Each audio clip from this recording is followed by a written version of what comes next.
Buenos Buenas noches.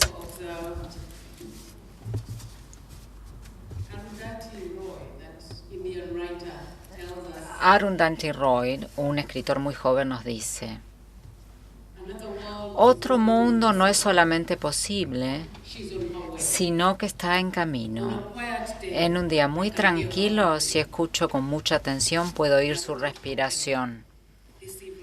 Y quería comenzar esta charla de esta noche con estas palabras. Transmito a ustedes los más cordiales saludos de Kampala, Uganda.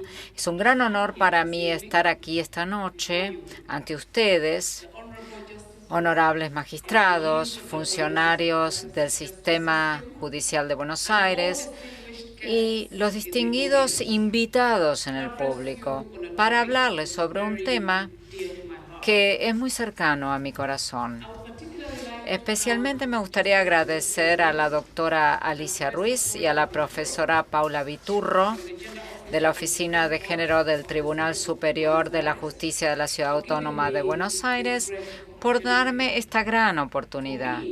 Para mí, mi presencia aquí significa el resurgimiento de una cooperación seria intelectual sur-sur que necesita urgentemente un estímulo.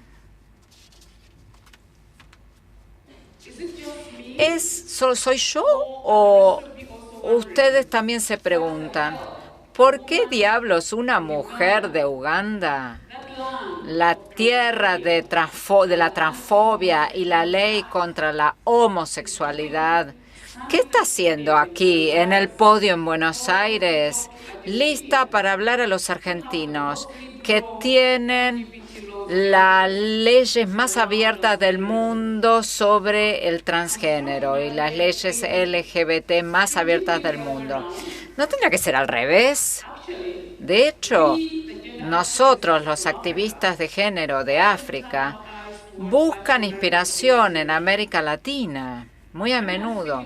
Cuando hablo en conferencias en el norte, siempre cito ejemplos de mejores prácticas del sur, ya sea el enfoque inteligente de Brasil sobre la epidemia del VIH-Sida, las mujeres que luchaban contra la dictadura militar de Pinochet a través del movimiento de talleres de arpillera, o vuestro país maravilloso que tiene políticas de LGBT tan progresistas y el ambiente jurídico tan importante y amigable para las personas trans.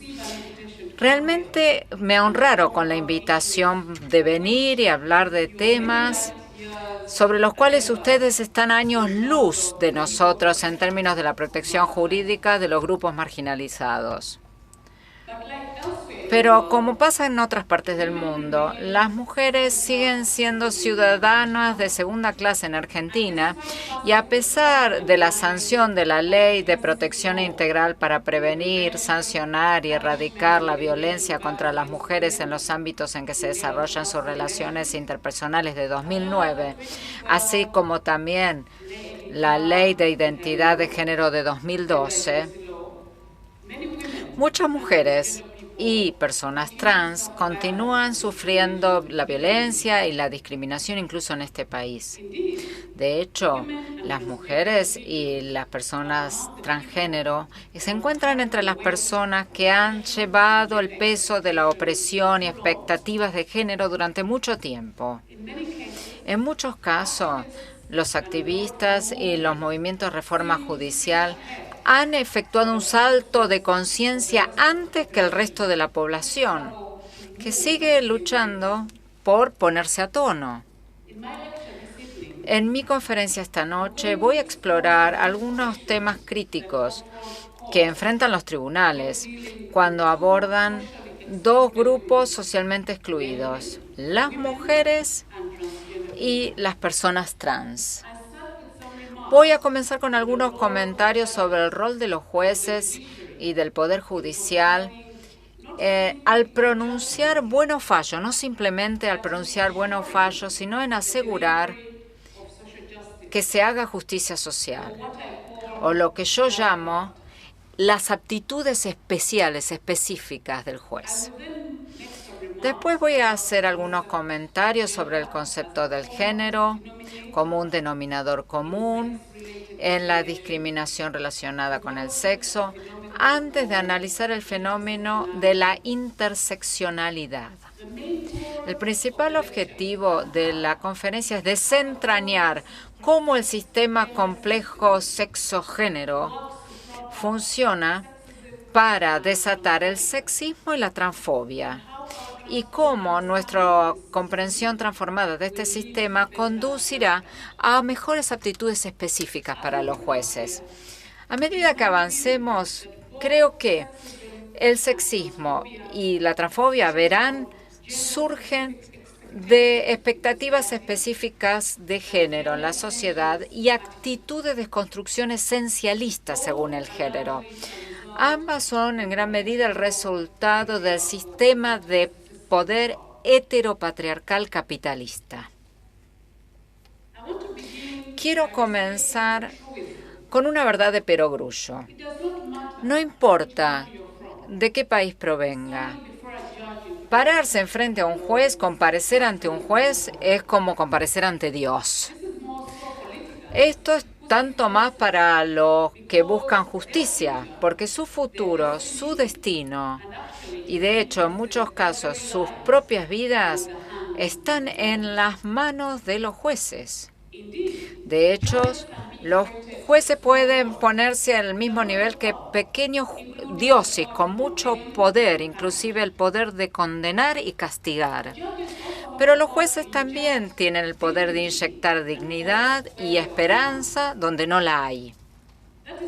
Es por eso que muchos indefensos, las personas cuya identidad como persona se ve erosionada o invalidada por la sociedad, se dirigen a los jueces para remediar esa situación. Estoy hablando de personas que se ven enajenadas, cosificadas, incluyendo mujeres violadas, mujeres golpeadas, niños abusados, personas con discapacidad, trabajadores explotados, gente de color, gente cuya orientación sexual difiere de la dominante, o aquellos con identidades y roles sexuales disidentes, personas con VIH-Sida. Bueno, la lista es interminable.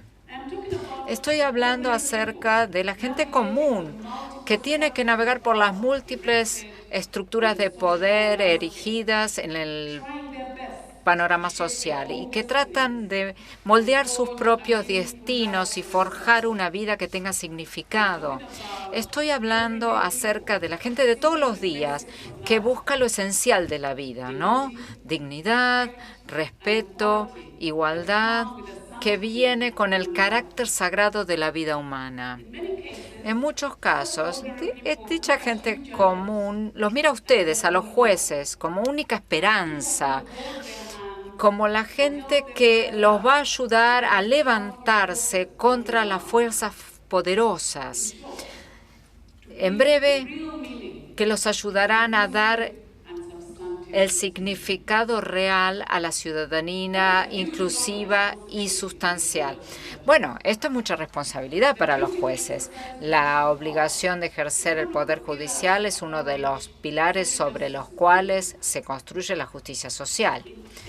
Al ejercer este poder, esta potestad, los jueces se supone que tienen que achatar las jerarquías sociales y democratizar la interacción social. Esto exige destrezas judiciales muy agudas o lo que algunos eruditos llaman judgecraft o aptitudes especiales, específicas. Pero incluso los mejores jueces, con todo el conocimiento y todas las destrezas específicas, se ven sobrepasados por los dilemas morales.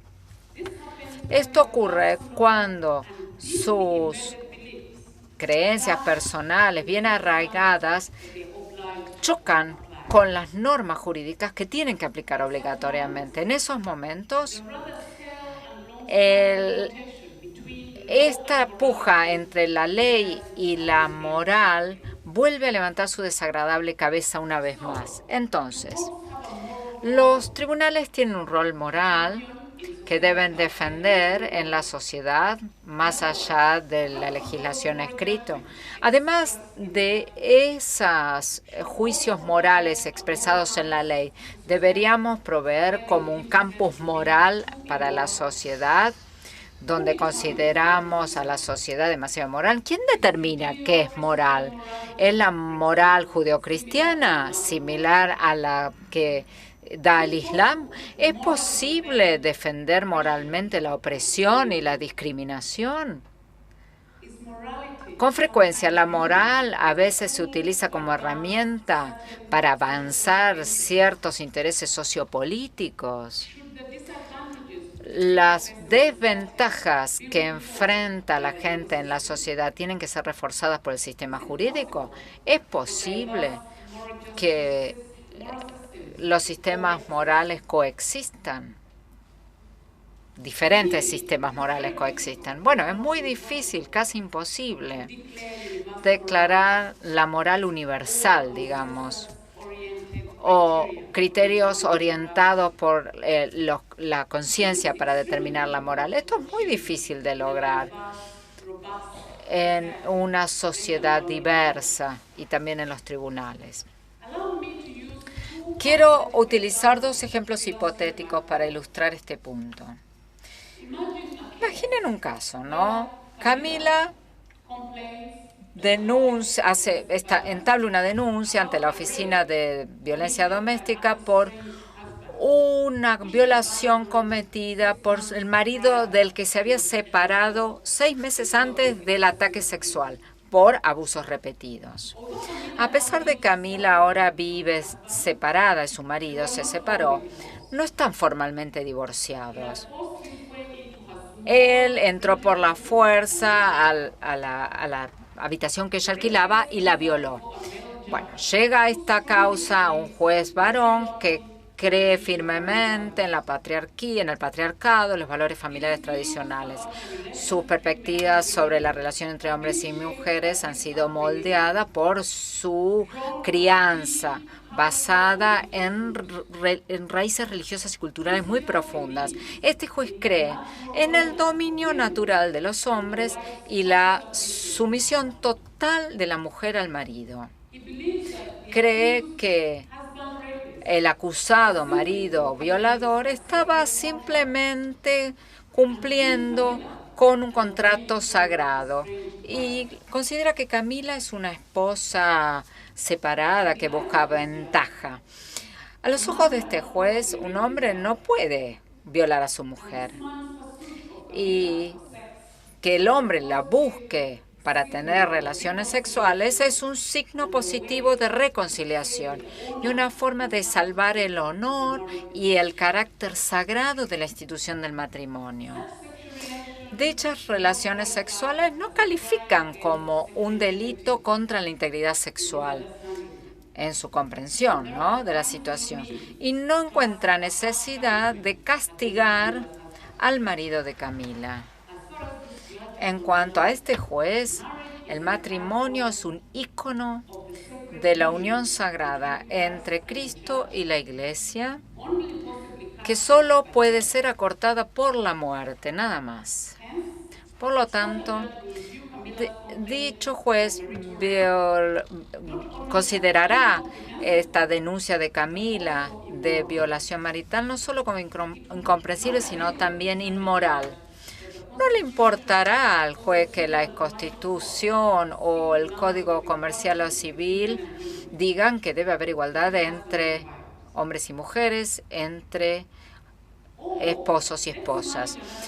Imaginemos otro caso, donde un delito por motivos de odio cometido contra Agustina, una mujer trans, debe ser escuchado por una jueza devota católica. Toda fibra en su cuerpo, toda célula en su cerebro le dice a la juez que el transgénero es un trastorno psiquiátrico, en el mejor de los casos. En el peor de los casos, es un liberalismo democrático occidental descontrolado.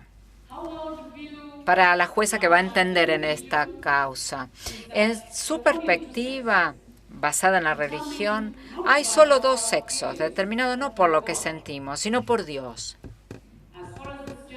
En cuanto a esta jueza, Agustina y toda la agenda del transgénero va en contra de la voluntad de Dios y ella está totalmente de acuerdo con la recomendación del Papa Francisco a las personas trans. Aprendan a vivir con sus cuerpos. El artículo 2 de la Constitución no dice que el gobierno federal sostiene la religión católica apostólica romana. ¿No dice esto el artículo 2 de la Constitución? Para esta jueza, el transgénero representa la cúlmine de la decadencia imperialista occidental. Ella siente vehementemente que tiene la obligación solemne de conducir a la sociedad de vuelta al camino moral que ha abandonado. No puede seguir una ley que reconoce los llamados derechos, derechos de la gente trans. El pensamiento de que el dinero de los contribuyentes sea utilizado por los médicos para quirúrgica y farmacológicamente alterar la creación de Dios la descompone. Yo digo esta noche que las perspectivas de los jueces en los dos ejemplos que mencioné no son ni únicos ni tampoco malignos, no. De hecho, muchos de nosotros podríamos relacionarnos con sus emociones conflictivas, ¿no? Todos nos vemos sobrecargados por los prejuicios y estereotipos. Estas sensaciones o sentimientos se construyen, moldean y mantienen gracias a los discursos dominantes y gracias a nuestras experiencias de vida. Sin darnos cuenta, a menudo hablamos desde una posición de privilegio. El privilegio de los blancos, el privilegio de los hombres, el privilegio de la clase, el privilegio de la edad, el privilegio del heterosexual, el privilegio de los que no tienen discapacidad, el privilegio de los cisgéneros, etc. Afirmar sin críticas nuestras normas morales propias e imponerlas a los grupos no dominantes es moneda corriente. Si ustedes estuvieran en los zapatos de esos dos jueces y tuvieran que hacer justicia para Camila y Agustina, ¿qué harían? ¿Ustedes se recusarían de entender en esa causa por cuestiones morales? ¿Qué pasa con el juramento que ustedes tomaron de respetar la Constitución y hacer bien a todos? ¿Ustedes reflexionarían sobre sus prejuicios personales y los reconocerían? ¿Les permitirían que influyan en sus fallos judiciales? Los jueces deben reflexionar profundamente en sus destrezas judiciales, aptitudes o el arte de juzgar, incluyendo la capacidad de dejar de lado sus creencias personales y políticas. En otras palabras, los jueces nunca deben juzgar cuando emiten un juicio, cuando fallan. Las salas de audiencias es donde los sesgos, prejuicios y anteojeras que tenemos deben ser puestos en el cajón y combatidos conscientemente. El arte de juzgar nos ayuda a unir el conocimiento y la comprensión, zanjando la brecha entre juzgar y dirimir. Es un concepto que conecta a los jueces y a los desfavorecidos que llegan ante ellos, a sus juzgados. Este término, arte de juzgar, puede sintetizarse como el acto de dirimir que incorpora todos los principios de Bangalore sobre la conducta judicial de 2003, que rigen tanto los sistemas de derecho continental como de common law. Para decirlo de otra manera, El arte de juzgar con conciencia requiere que los juzgados aborden el derecho no como una espada, sino como un escudo. Cuando el derecho se utiliza como un escudo, protege protege a los ciudadanos de las violaciones, la injusticia y la opresión. Destruye el prejuicio, los estereotipos y la ignorancia. Pero sabemos muy bien que la ley y el derecho solo se puede abusar y utilizar como espada para legitimizar la violencia, la injusticia y la opresión. Entonces, ahora voy a hablar sobre el concepto del género, considerándolo un denominador común en la discriminación relacionada con el sexo. Al igual que nosotros, tanto Camila como Agustina son prisioneras del género. El género moldea y restringe nuestras vidas, determina nuestro lugar en la jerarquía sexual de la sociedad. La sociedad construye el género como un concepto binario que da significado a la identidad, los roles y conductas de los hombres y las mujeres. El marco del género se construye utilizando los ladrillos biológicos del sexo que se corporeiza. Según esta lógica binaria, si el sexo biológico que se le asigna al nacimiento es el de hombre, la identidad de género se espera debe ser masculina. Si es de mujer, la identidad debe ser femenina. En las sociedades heteropatriarcales capitalistas, el significado atribuido a la masculinidad tiene más valor y poder que aquel atribuido a la feminidad. Pero aquellos cuya identidad de género no se condice con el sexo biológico atribuido en el nacimiento, como en el caso de Agustina, no encajan en esta configuración donde domina el género, y es por eso que se sienten en una situación de marginalización. En una economía capitalista política, donde la maximización de las utilidades es la clave, la explotación de la mano de obra a los trabajadores es inevitable. Los asalariados en el mercado, la mayoría son hombres, ganan menos que el valor de su trabajo a fin de maximizar las utilidades. Esta situación se ve aún más facilitada por la compleja red de trabajo productivo y reproductivo que llevan a cabo las mujeres en el ámbito doméstico a cambio de ninguna remuneración.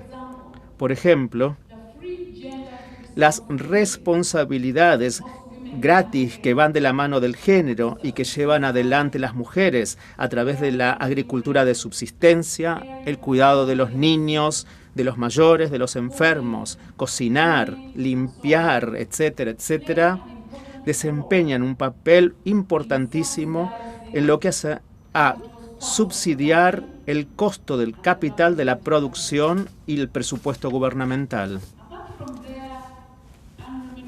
Además de su labor no remunerada en la economía del cuidado, los estudios llevados a cabo en todo el mundo muestran que las mujeres en el mercado generalmente ganan menos que sus pares hombres.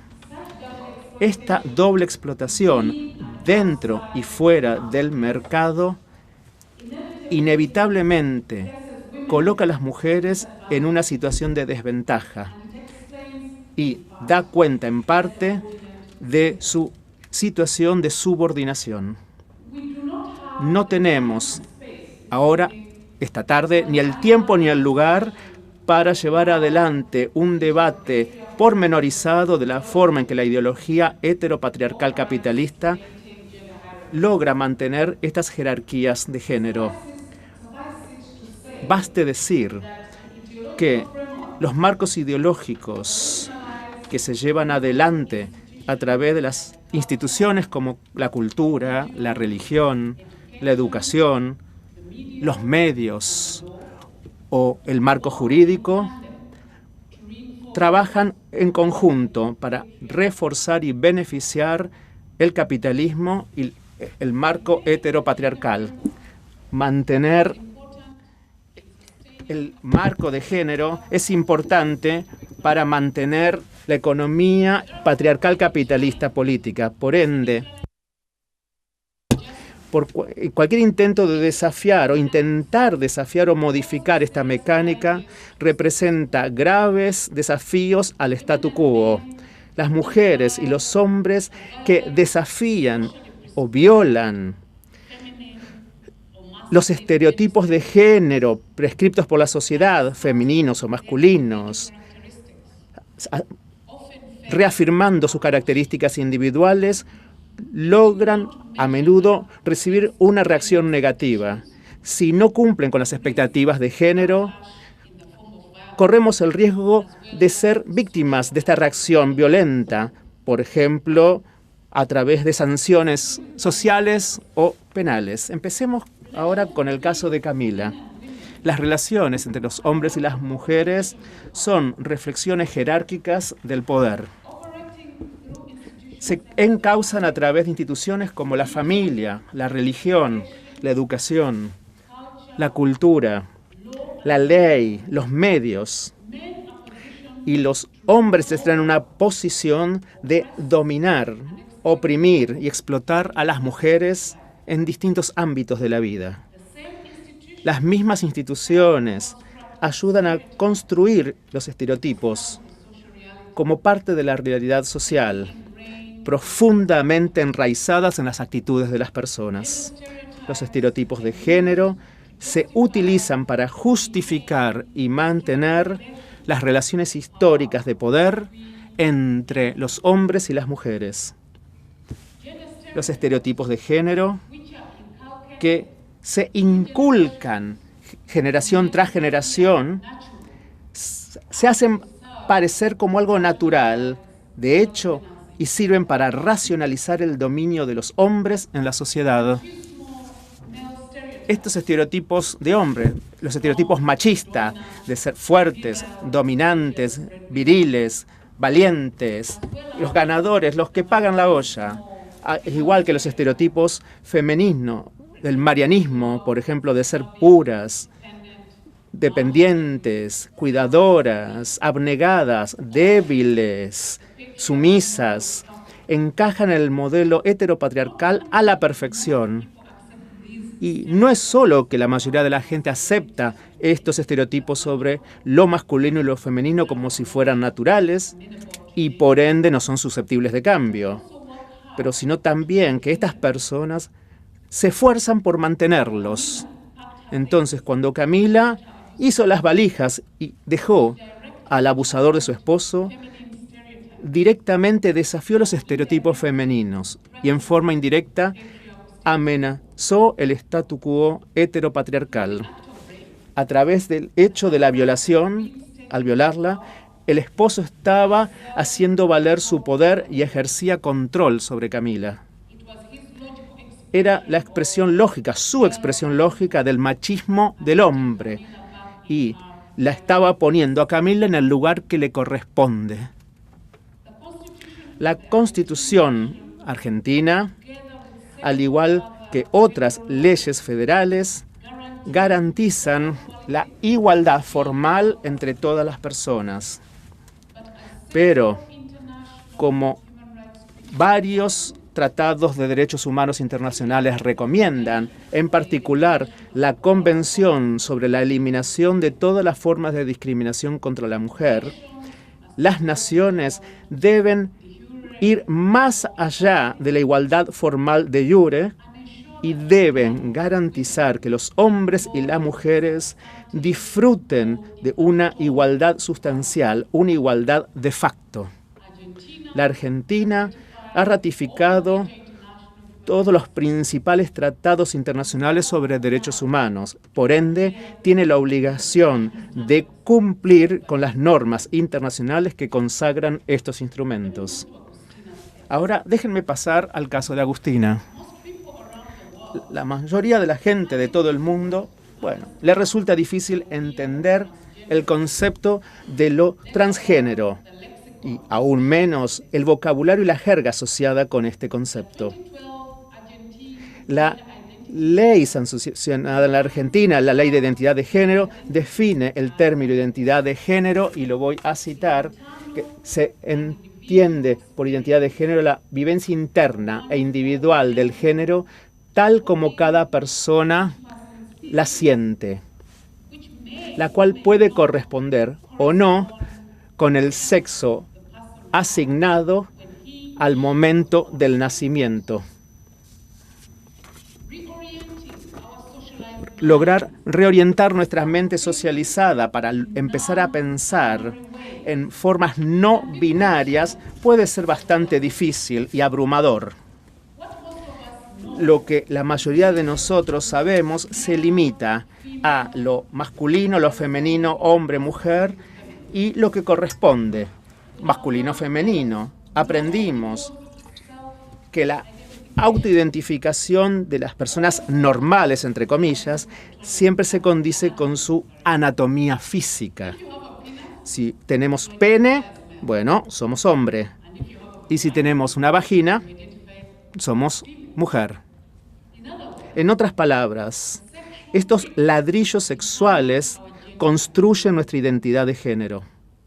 Ahora bien, lo transgénero nos desafía a abandonar nuestro pensamiento binario que está profundamente enraizado en nosotros y desaprender los mecanismos internalizados de exclusión. Lo transgénero demuestra que las cuestiones relacionadas con el género son mucho más complejas, tienen muchos más matices y tienen mucha más fluidez de lo que nos enseñaron a creer. Al igual que otras personas trans, Agustina no se ajusta a su estereotipo de género asignado o a los roles o conductas que van de la mano supuestamente. El hecho de transgredir estas conductas, las que están relacionadas con el sexo asignado, viola la ecuación heteropatriarcal capitalista asociada con los machos dominantes y las hembras subordinadas o sumisas.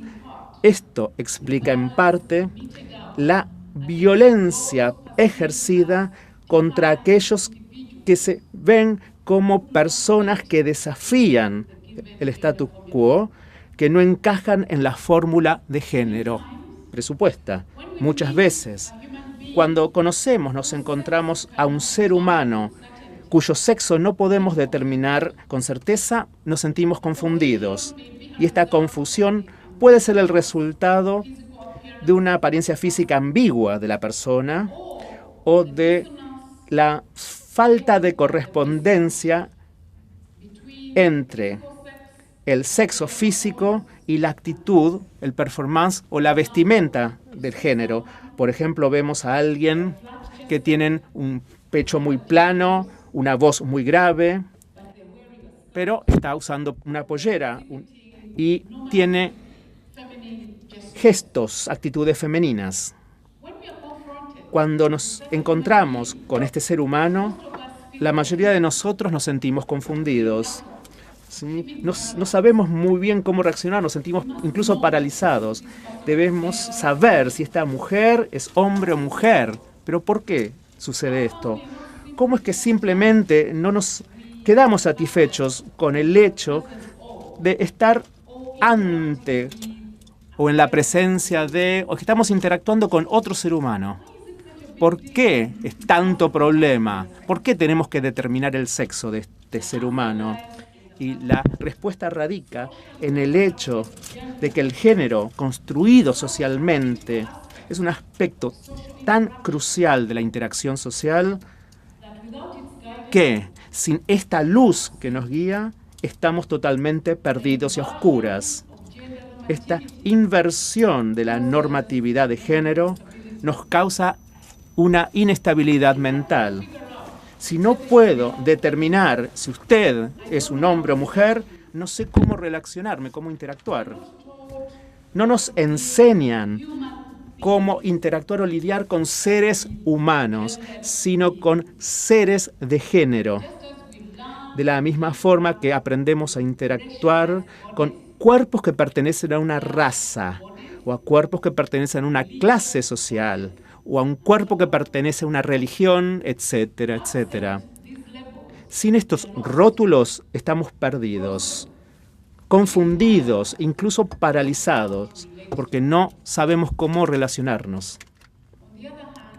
Por otro lado, cuando conocemos a una persona que se presenta como mujer y se identifica como mujer, sin ser conscientes o saber de que quizás su origen biológico es de hombre, sabemos exactamente cómo relacionarnos con este ser humano.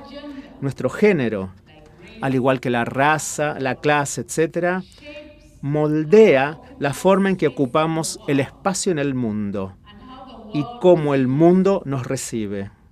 De hecho, el sistema de sexo y género nos proporciona el marco vital para las interacciones sociales, para las prácticas, las jerarquías, etc. Sí, acaba con nuestra parálisis social porque nos informa cuál de las dos casillas debe marcar o en cuál de las casillas debe encajar el ser humano, masculino o femenino, hombre o mujer. De hecho, nuestro confort, la comodidad que acabamos de encontrar, que esta mujer trans es una mujer cis, acaba con estas luchas, con estos esfuerzos de poder que son inherentes al sistema de sexo y género. Alivia la performance, la conducta, el guión que tenemos que seguir en el campo o de este juego de los géneros. Al igual que muchos otros fenómenos como la raza, la sexualidad, la situación de subordinación de las mujeres en la sociedad y las cuestiones de identidad de género son creadas por la sociedad, son construcciones sociales. El sistema de patriarcado, de cisgénero, de capitalismo, son parientes cercanos que se refuerzan mutuamente a fin de mantener el statu quo. Las personas como Agustina, que no cumplen, que no encajan con los principios de estos sistemas, amenazan con desmantelar el sistema de dominio que mantiene en poder a aquellos que lo ejercen. Aquellos que tienen poder social abusan de él al delegitimizar las experiencias de personas como Agustina, que no llevan adelante las agendas egoístas de aquellos que están al timón de la sociedad. Cuando apoyamos estas estrategias, caemos en la trampa del esencialismo, que atribuye una calidad básica y fundamental al sexo y al género. Y tiene como efecto invisibilizar, ningunear a otras experiencias vividas importantes o identidades de algunos seres humanos. El sexo, el género, trascienden los dualismos reduccionistas de lo hombre-mujer, femenino-masculino. Abarcan un espectro complejo. Personas como Agustina, que no encajan en las categorías descriptivas tradicionales de hombre o mujer, quedan bajo el amplio paraguas del término transgénero, que incluye poblaciones diversas, cuyas identidades de género y o expresiones de género difieren del sexo asignado al nacimiento. Por ejemplo, transexual, travesti, movimiento queer, intersexual, etc. A veces se habla de géneros cruzados y Las personas trans son individuos cuya identidad de género o expresión de género difiere de las expectativas convencionales relacionadas con la masculinidad y la femineidad. Todas las personas trans creen firmemente que la autoidentificación es un derecho inherente de todo ser humano. En un mundo de desigualdad, de injusticia, es mucho más fácil funcionar en forma binaria, como o, digamos. Y con sistemas binarios, con binomios, es más fácil imponer normas, prescribir y proscribir conductas y crear jerarquías. Así, la raza humana se ve reducida a blancos, por un lado, y no blancos, por el otro. Sin importar que no existe realmente gente de piel blanca en el planeta Tierra. Hay matices para las distintas razas, matices de marrón, de rosa, de matices de color durazno, de beige, y son construcciones arbitrarias para facilitar los sistemas de desigualdad existentes. De la misma manera, marcar una de las dos casillas, ¿sí?, ya sea hombre o mujer, funciona a la perfección en los sistemas heteropatriarcales capitalistas. Así, todos saben exactamente cuál es la posición que ocupan en esta jerarquía de los géneros, los roles de género y cómo relacionarse unos con otros. Agustina y otros como ella representan el modelo complejo que tiene muchísimos matices de sexo y género, que no se puede reducir ni reside en dos casillas, sino más bien fluye a lo largo de un amplio espectro, como si tuviéramos una escala.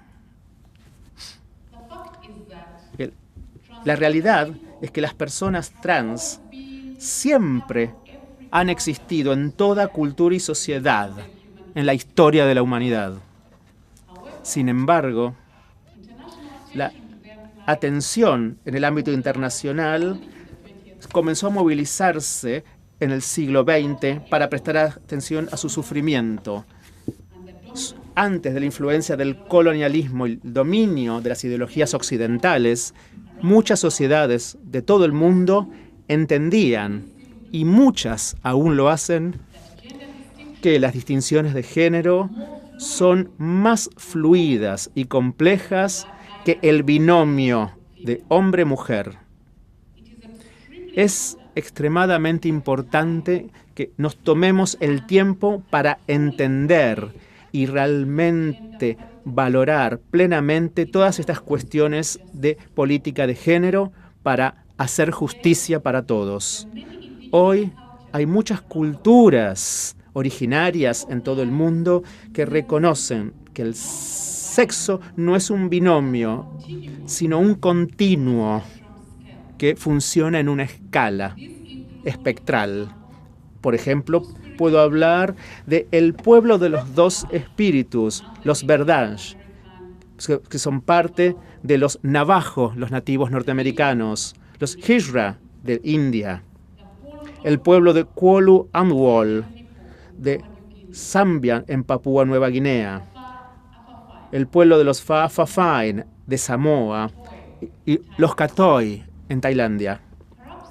Quizás la más sorprendente de estas culturas sea la del pueblo Bugis de Celebes Meridional, Indonesia, que reconocen 5 géneros diferentes.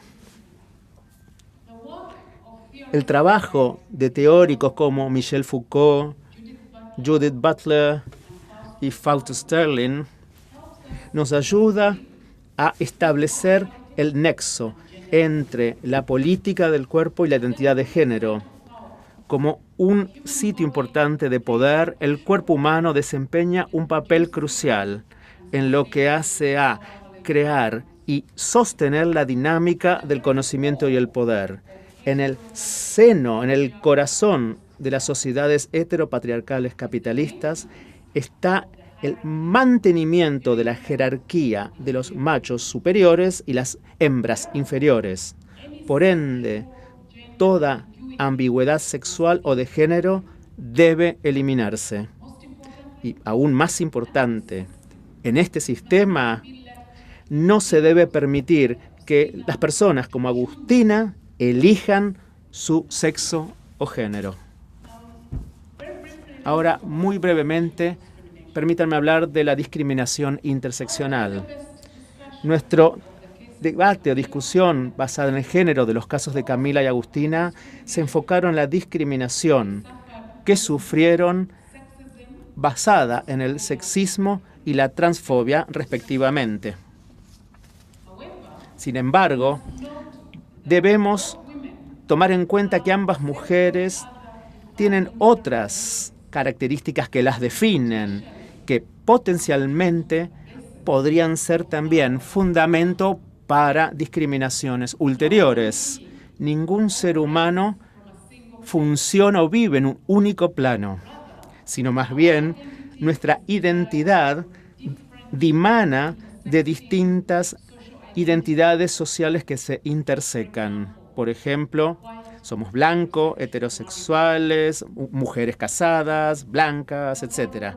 La vulnerabilidad de las personas que sufren exclusión social se suele ver exacerbada por la discriminación interseccional, basada en sus múltiples identidades.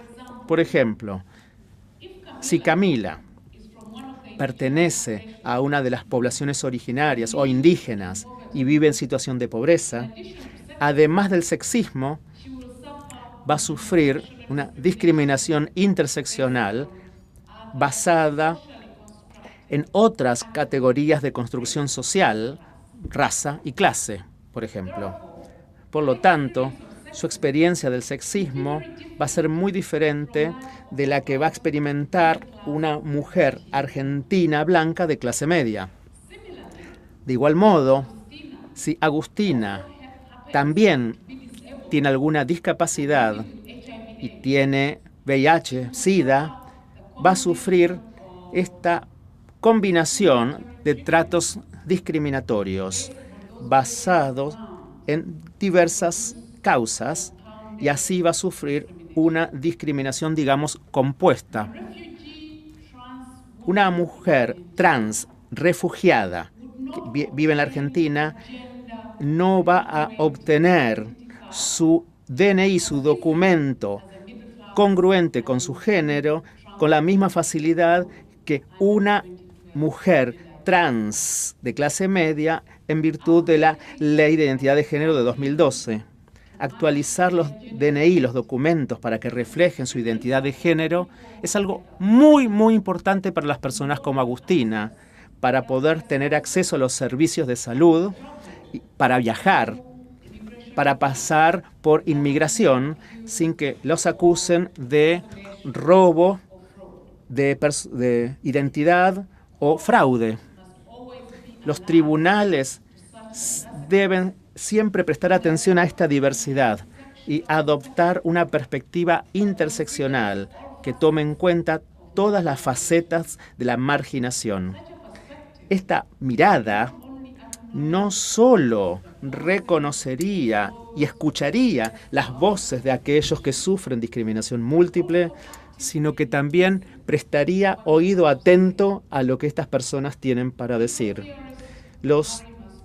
Por ejemplo, teóricos del ámbito jurídico como Mari Matsuda nos ofrecen una herramienta de investigación para lidiar con opresiones múltiples y formulando lo que ella llama la otra pregunta. Ella sugiere que para poder ver la interconexión de distintas formas de subordinación, cuando uno ve algo patriarcal, por ejemplo, uno debe preguntar: ¿dónde radica el interés de la clase acá en esto? ¿O dónde está el racismo en esto? ¿O dónde radica la transfobia en esto? Etcétera, etcétera. Además, solo porque Agustina sea una mujer trans, no significa necesariamente que sea homosexual. La identidad de género es algo muy distinto de la orientación sexual. Para concluir, las controversias que rodean las relaciones de género y la identidad de género no son algo nuevo. Se originan en el hecho de que el género, en tanto que concepto, es una construcción social formulada para alcanzar metas específicas. El género, que construye jerarquías basadas en el sexo biológico, crea diferencias biológicas y exagera la importancia. Obnubila el hecho de que en la realidad hay más diferencias dentro de cada sexo que entre ellos. Este hecho se ve claramente cuando el género se interseca con la clase, la raza, la etnia, la religión, la discapacidad, la sexualidad y otras categorías de diferencias creadas por la cultura. La marginación de las mujeres y de las personas trans es tanto el resultado y un componente integral del sistema de poder de sexo y género, que crea jerarquías sobre la base del sexo asignado al momento del nacimiento. Nuestra mayor conciencia de los aspectos del transgénero revela que las categorías sexuales tradicionales son una sobresimplificación y, al igual que el género, son construcciones sociales. En vez de utilizar una categorización binaria del sexo biológico, deberíamos hablar de un espectro de sexo que captura la diversidad de la raza humana. Los hombres y las mujeres que cruzan los límites de género, de la masculinidad obligatoria o de la feminidad obligatoria, se ven empujados a los márgenes de la sociedad y sufren opresión y violencia sistémicas. Las personas trans quedan en un grupo social de personas que tienen una mezcla o un patrón híbrido de género liminal o de variantes de género que no encajan a la perfección en los espacios de género masculino-femenino. Sus cuerpos son liminales porque trascienden los límites dicotómicos de género masculino-femenino con los que estamos familiarizados la mayoría de nosotros. Por este motivo, la sociedad victimiza a las personas trans, las somete a violencia, las ridiculiza y las somete a persecuciones. Cuando los tribunales de justicia se ponen anteojeras ante estas realidades, están conspirando con las tecnologías biomédicas del género y así deniegan a las personas el derecho a la autoidentificación con su género. Una vez que reconozcamos que el concepto de género y el concepto de género son mucho más complejos y fluidos que el binomio masculino-femenino, hombre-mujer, macho-hembra que se nos presenta, entonces será más fácil valorar las identidades trans.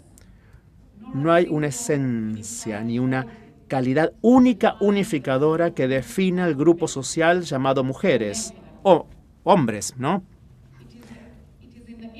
Es en el interés del sistema heteropatriarcal capitalista rotular a los hombres y mujeres que no encajan en el sistema de cisgénero y así rotularlos como fracasados o una mujer que no lo es, u con otras frases.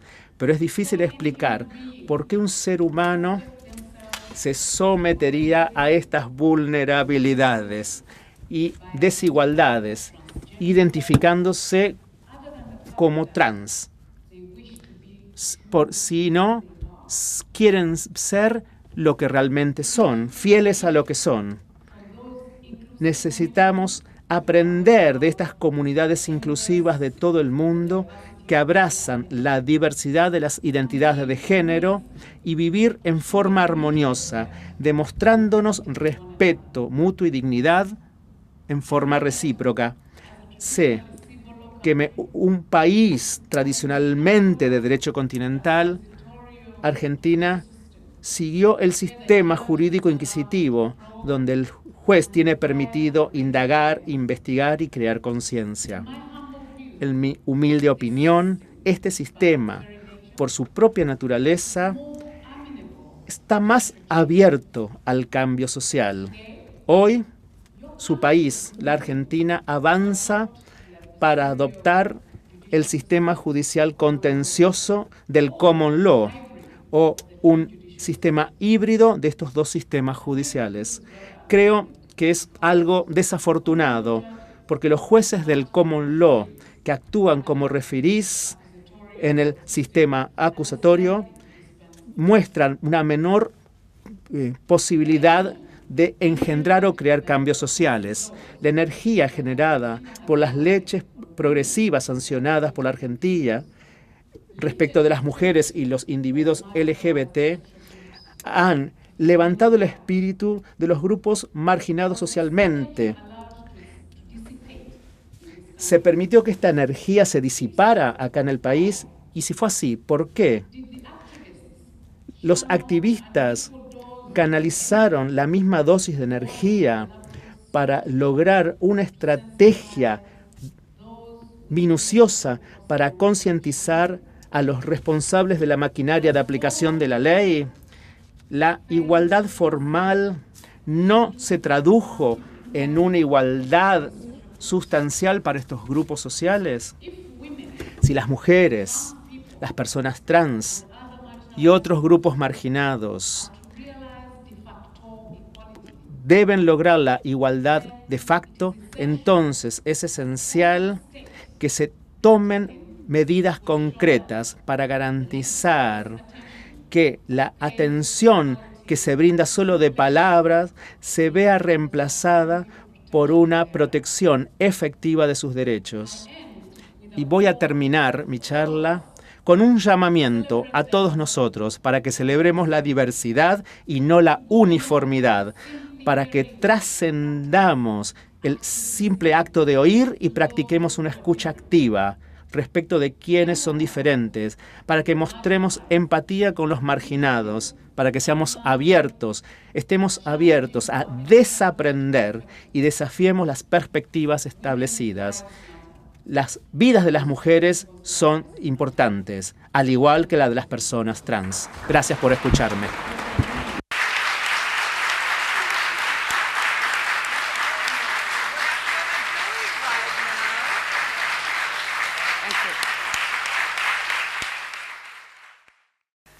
Bueno, buenas tardes a todos. Un placer estar con ustedes esta tarde. Lo primero es agradecer al Superior Tribunal de Justicia de la Ciudad Autónoma de Buenos Aires, todos amigos, todos colegas, por esta invitación, y especialmente a Alicia Ruiz, que me citó y me invitó para este panel.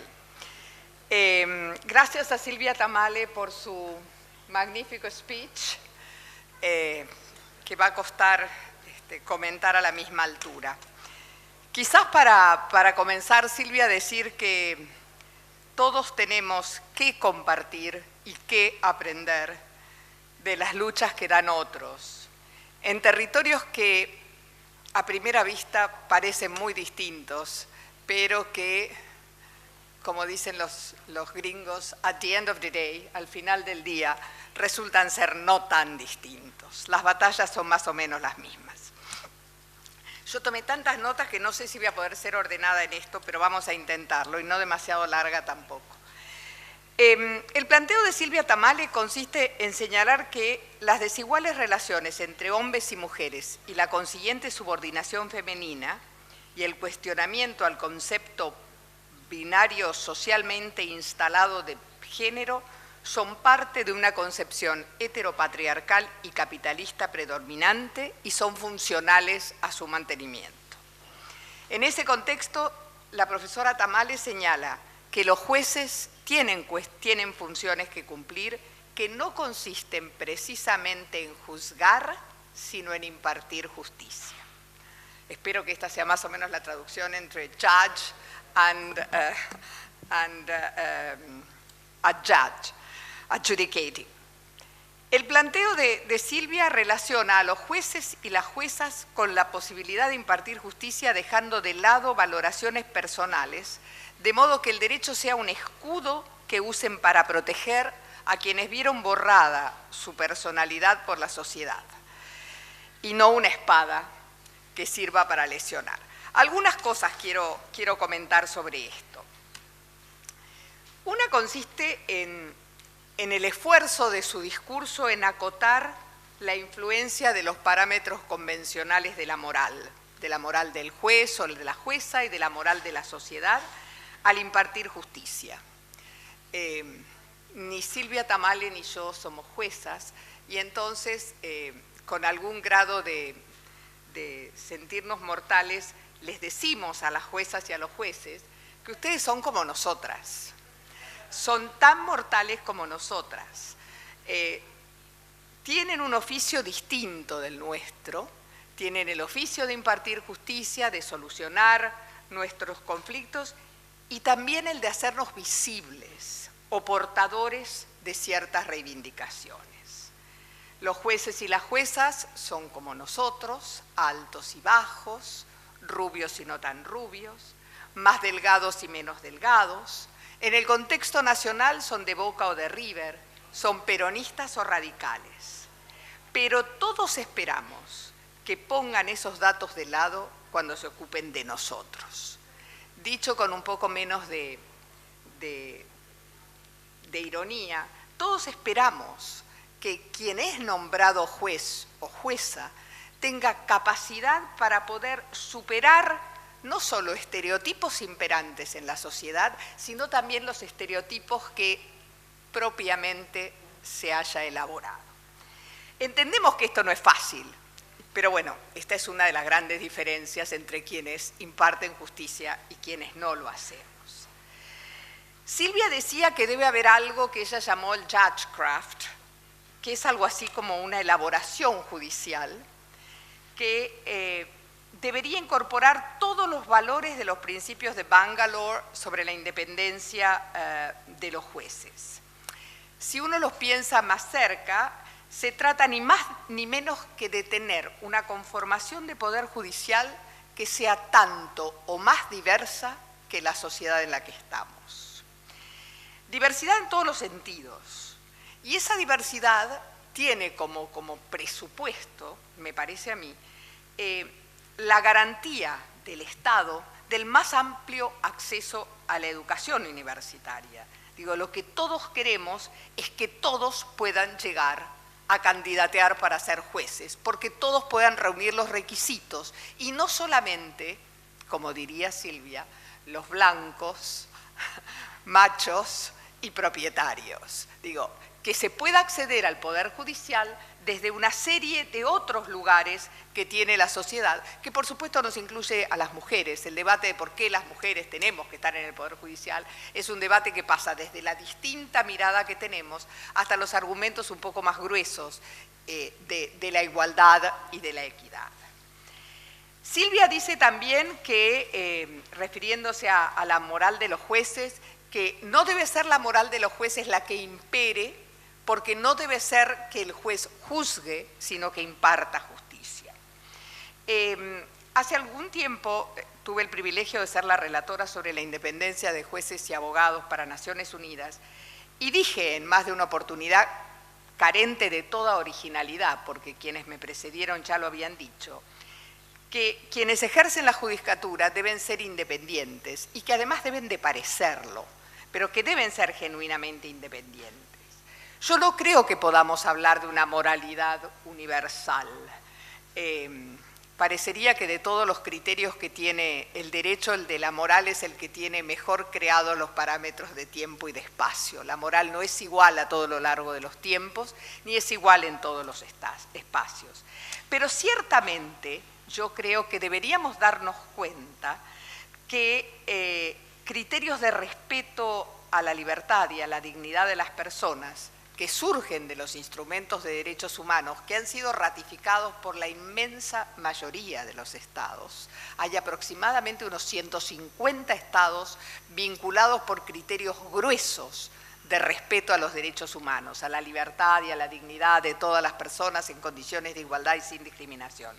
Esos criterios deberían de ser la regla, deberían de ser la unidad de medida para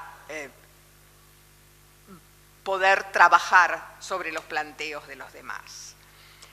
La supremacía de una moral sobre otra es eventualmente una tarea de las religiones. Cuando uno la trae al terreno de los derechos, esto parece que se transforma en una suerte de imperialismo moral inadmisible.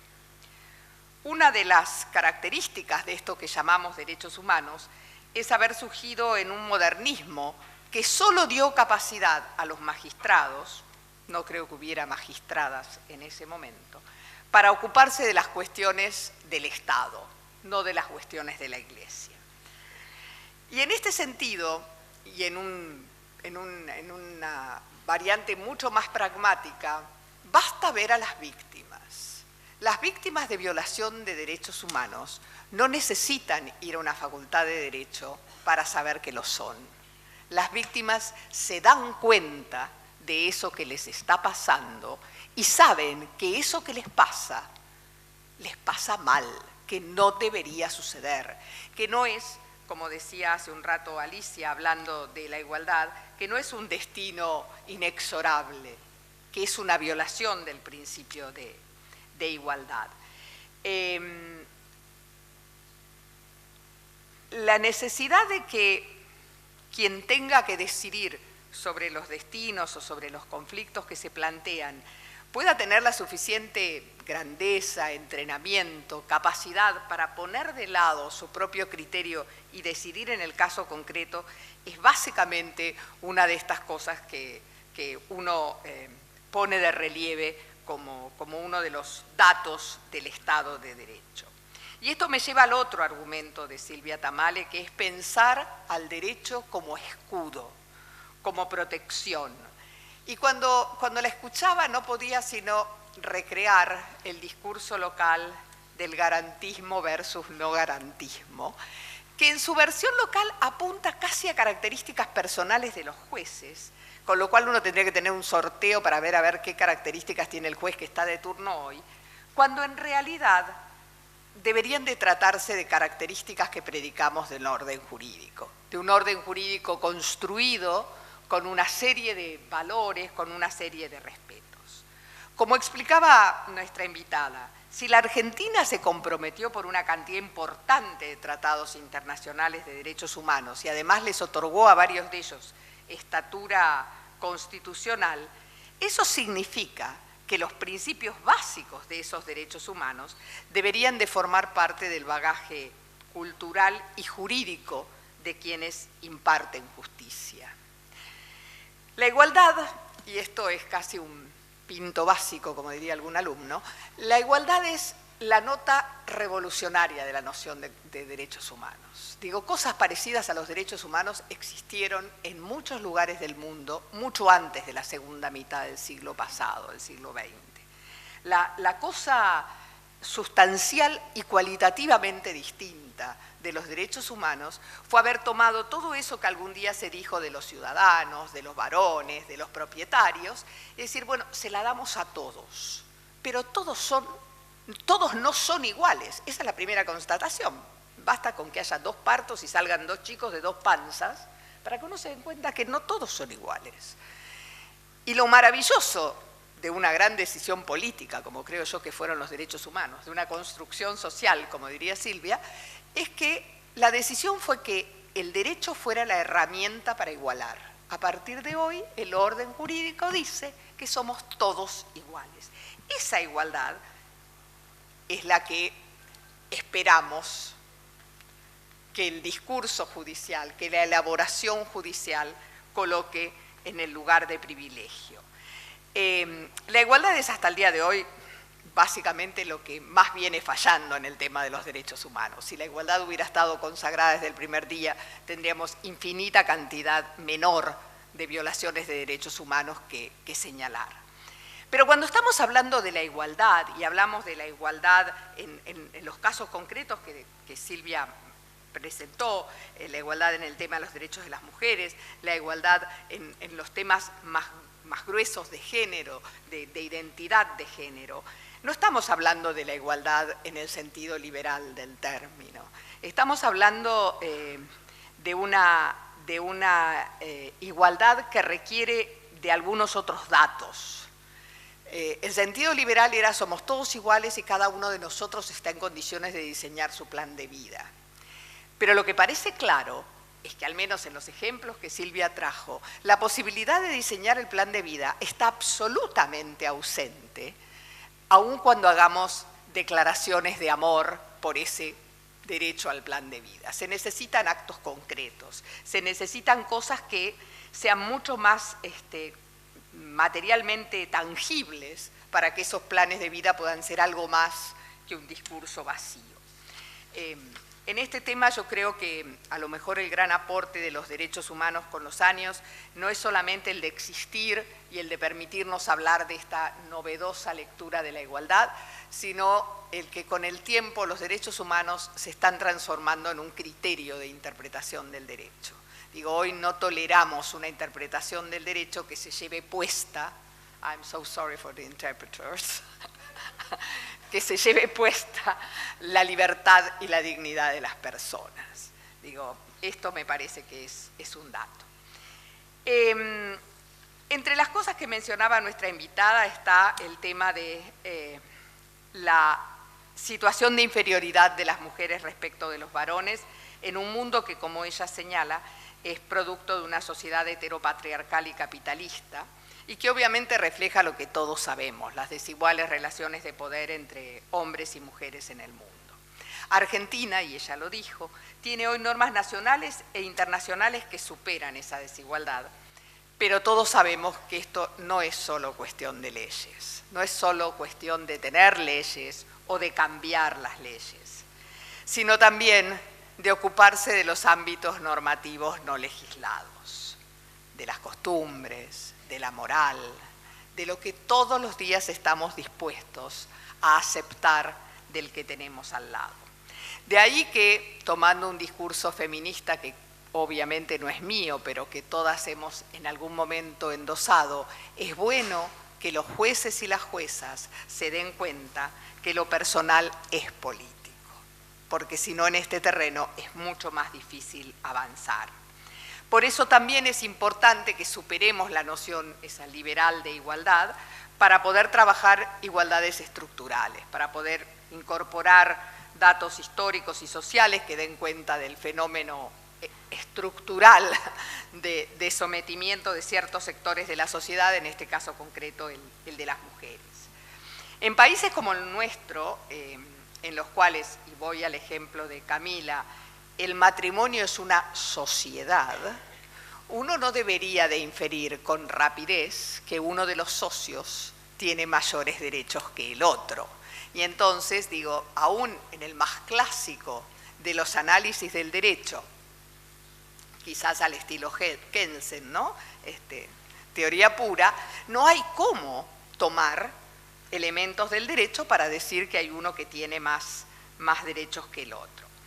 El caso de Camila obviamente es un caso que cae en la definición de violencia contra la mujer que hizo suya la Convención para la Eliminación de la Violencia contra la Mujer, la de Belém do Pará, pero que también hizo suya la Convención de la CEDAW, la Convención para la Eliminación de la Discriminación contra la Mujer. Y en este sentido, en esta parte del mundo en la que nosotros estamos, en el sistema interamericano de derechos, hay algunos estándares de derecho que hablan de el deber de diligencia reforzada en los casos de violencia. Campo Algodonero, que es una sentencia de la Corte Interamericana de Derechos Humanos, deja todos los elementos de un deber de debida diligencia reforzada como para poder trabajar en esto.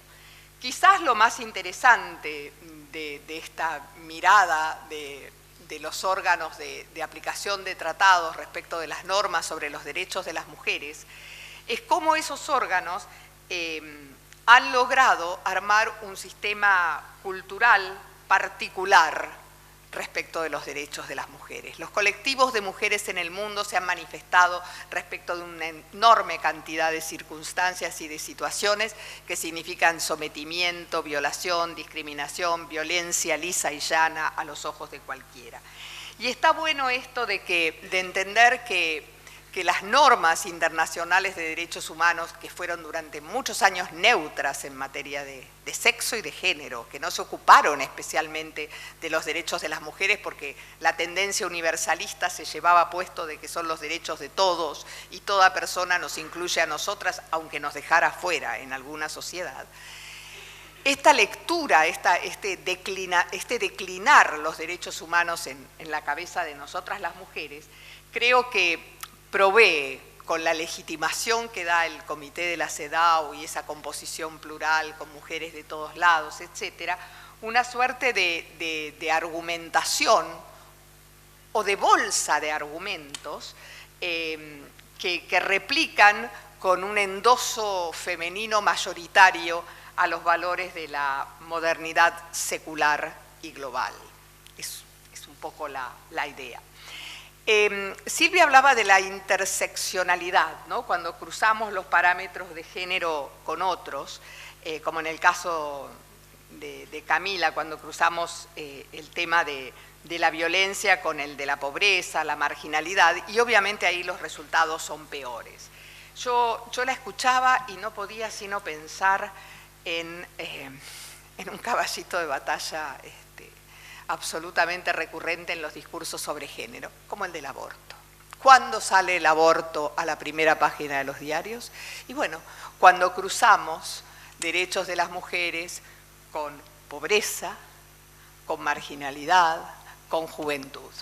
Solo las mujeres jóvenes y pobres son las que producen los casos de aborto que llegan al Poder Judicial. De clase media para arriba, eso se soluciona por otras vías. Por eso es importante que tengamos claro eso, ¿no? El caso de Belén, para seguir con los ejemplos locales, es ese fantasma. Belén tendría que haber abortado. ¿Cómo no abortó? Esto era un aborto y finalmente no lo era. Por eso me parece que es importante, y no lo digo porque Elena Hayton esté acá, pero es importante el fallo FAL de la Corte Suprema de Justicia Argentina, porque habla en castellano para que le entienda cualquier ciudadano y ciudadana, y no para que entendamos esotéricamente los que estudiamos Derecho, y porque habló de cuestiones conocidas por todos, pero de las que nadie había hablado con ese lenguaje hasta ese momento. Dos palabras sobre identidades de género y cierro porque ya está como largo esto. Todos sabemos que las identidades de género son múltiples y que no corresponde sino a cada uno de nosotros ejercer la opción, su opción. Y eso, como señalaba Silvia Tamale, es una revolución, porque hasta entonces esto era binario, o blanco o negro, o hombre o mujer, y no hay más opciones en el panorama. Lo que es claro es que el derecho no crea las distintas identidades de género. Esas están. Lo que el derecho hace es ocuparse de ellas. En todo caso, formatearlas, darles un respaldo, dotarlas de contexto, brindarles elementos. Pero la gente, el fenómeno de la identidad de género, más allá del concepto binario de si soy hombre o soy mujer, no es algo que haya inventado el derecho, es un producto de la sociedad humana. Y el derecho solo tiene que estar ahí para decir cómo lo tratamos, cómo hacemos para que esto otorgue deberes y derechos en igualdad con otros. Y es clara que si en esas circunstancias la asignación y el reconocimiento de derechos se omite, estamos violando el derecho, estamos violando el orden jurídico. Excluir a esa multiplicidad de identidades de género del dominio territorial, de poder decir esto se hace así porque en esta comunidad lo hacemos de esta manera, es básicamente vedar el ejercicio de un derecho protegido. Es invisibilizar cosas que la sociedad tiene. Y acá dos ejemplos. Hace mucho más de 20 años el Poder Judicial argentino no estuvo feliz hablando de la comunidad homosexual argentina. En el caso de la CHA, cuando la CHA pidió ser registrada en la Inspección de Personas Jurídicas. Varios años después, hará 10 años más o menos, la Corte se pronunció sobre el registro de la Asociación de Lucha por la Identidad Travesti Transexual y ahí estuvo importante, porque hoy un párrafo, son 2 líneas nada más. La CHA fue vetado el pedido de la CHA con argumentos basados en el orden público, que es una de esas cosas que autoriza todo, permite todo entra y sale del orden público.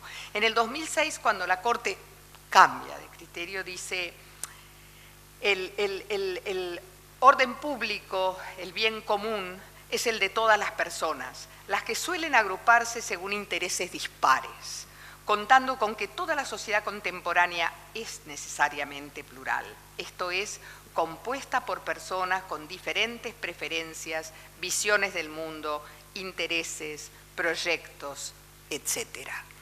Yo creo que esta fue por tomar solamente una de las situaciones en las cuales uno puede decir que la Corte ayudó a solucionar algunos conflictos sociales. Hablábamos de invisibilización y me acordaba de los casos de cambio de nombre. Y no podía sino recordar a una militante trans en estos temas, que era Loana Berkins, que me vino a ver en su momento para decirme cómo hacíamos en la Facultad de Derecho para tratar a quienes estaban registrados con el nombre que correspondía a su acta de nacimiento, por el sexo que había sido atribuido en ese momento, y no con el nombre, con la identidad de género con la que se identificaban. Digo, es una perogrullar lo que estoy diciendo, pero... y ahí teníamos problemas graves. Loana decía, usted tiene que sacar una norma que diga que Juan se puede llamar Juana. Y yo decía, no podemos. Lo podemos hacer, pero no podemos sacar una norma. Digo, el sistema interamericano tiene entre esas cosas que no son derogables ni en estado de emergencia, el derecho al nombre.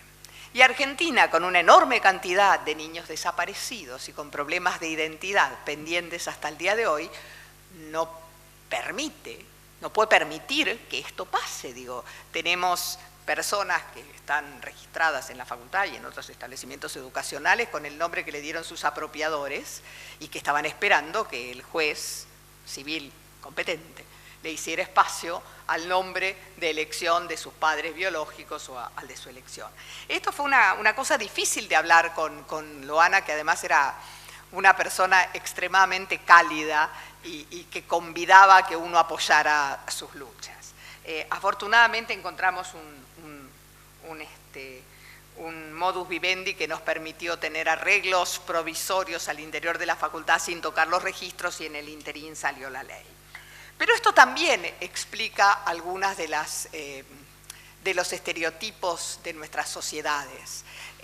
Escuchándola a Silvia no podía sino recrear el caso de Karen Atala Rifo, la jueza chilena, que hizo una opción de vida en un segundo matrimonio por una compañera de su mismo, una mujer, y que el entorno judicial chileno, que ella integraba porque era jueza, la consideró inhábil para poder criar a sus hijas. Si esto uno lo tuviera que poner en términos marketineros del derecho argentino, solo para conocedores, diría, como dice la Constitución argentina, le entregamos la vida y la fortuna de los argentinos, pero no la de las hijas. Lo cual es una sinrazón importante. Cierro con 2 cosas. Creo que el llamado a tomar en cuenta la diversidad que hace Silvia es un llamado serio. Yo creo que la democracia exige igualdad, por lo menos exige una actitud constante de camino hacia la igualdad y de tratar de borrar las situaciones que llevan más rápidamente a la desigualdad que a la igualdad. Pero también creo, y estoy bastante convencida, que solo legitimando la diversidad vamos a llegar a la igualdad. No vamos a poder considerar y consagrar la igualdad si siempre vamos a estar esperando que todas pensemos lo mismo, digamos lo mismo, vengamos de un mismo origen, hagamos lo mismo y miremos el mundo con la misma perspectiva. Solo en el momento en que nos demos cuenta que podemos convivir con estas diversidades, es probable que la igualdad nos quede más cerca. Gracias Alicia por esta invitación, gracias Silvia por la magnífica charla.